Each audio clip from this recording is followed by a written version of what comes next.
नमस्कार बच्चों, कैसे हैं आप सब। आशा करती हूँ आप सभी अच्छे होंगे, स्वस्थ होंगे, खुश होंगे और अपनी पढ़ाई भी अच्छे से कर रहे होंगे। तो जैसा कि आप सभी जानते हैं, मैं हूँ आपकी हिंदी की अध्यापिका और मैं स्वागत करती हूँ आप सभी का आईसीटी वर्चुअल क्लासरूम में।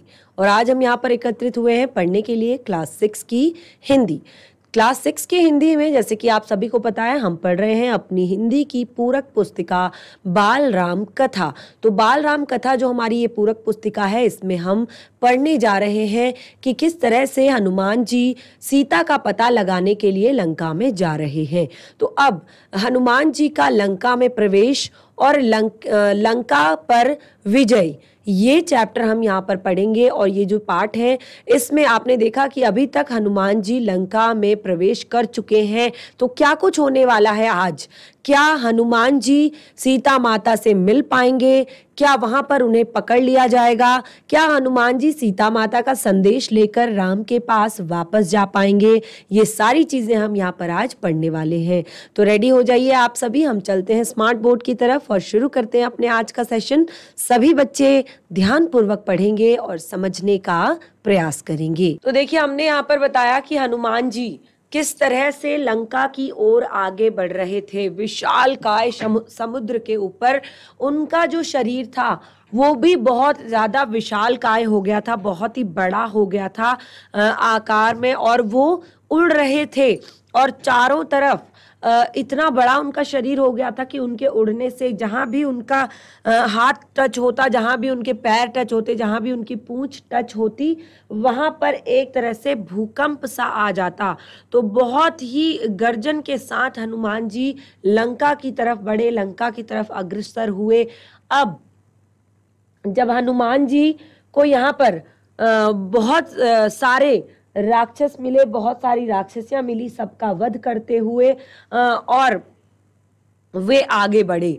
अब यहाँ पर जब हनुमान जी एक इतने बड़े समुद्र को पार कर रहे हैं, तो उनके चेहरे पर थकान का एक रंच मात्र नहीं है, यानी कि थकान उनके चेहरे पर बिल्कुल भी नहीं दिखाई देती है। और अब जब हनुमान जी आगे बढ़े, तो हनुमान जी जब आगे बढ़े तो उनको बहुत सारी यहाँ पर राक्षसियां मिली। एक राक्षसी ने तो उनकी परछाई ही पकड़ ली और अचानक आसमान में वो ठहर गए और क्रुद्ध हनुमान ने उस सिंहिका को मार डाला। अब उनका जो गंतव्य था, यानी कि अब वो जहां जाने वाले थे, गंतव्य यानी कि जहां वो पहुंचने वाले थे, उस गंतव्य से अब वो दूर नहीं थे। तो क्या हुआ?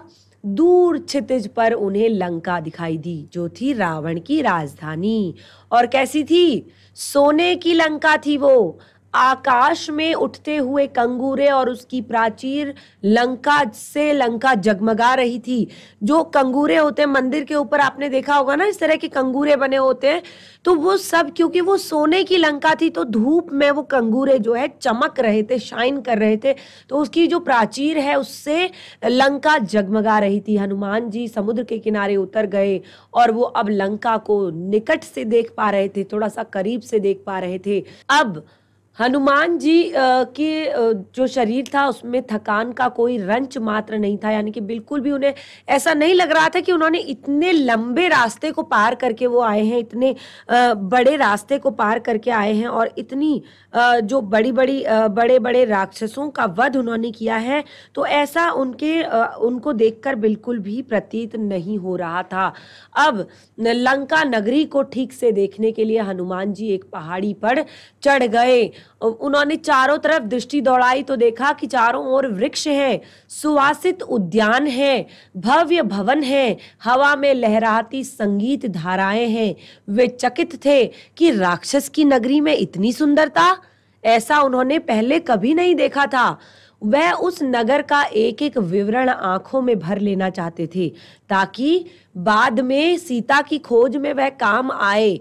वो एक बड़े से पर्वत पर चढ़ गए थे हनुमान जी। जब सीता को खोजने गए लंका में, जब वो पहुंचे तो वो एक बड़े से पर्वत पर वहां चढ़ गए और वहां से उन्होंने चारों तरफ पूरे शहर में, पूरे नगर में पूरी नगरी में उन्होंने नज़र दौड़ाई और क्या देखा कि बहुत ही सुंदर सुंदर उद्यान वहाँ पर हैं और बहुत ही एक तरह से हवा में भी संगीत घुला हुआ है और उद्यान वहाँ है, भव्य भव्य सुंदर सुंदर भवन वहाँ पर है।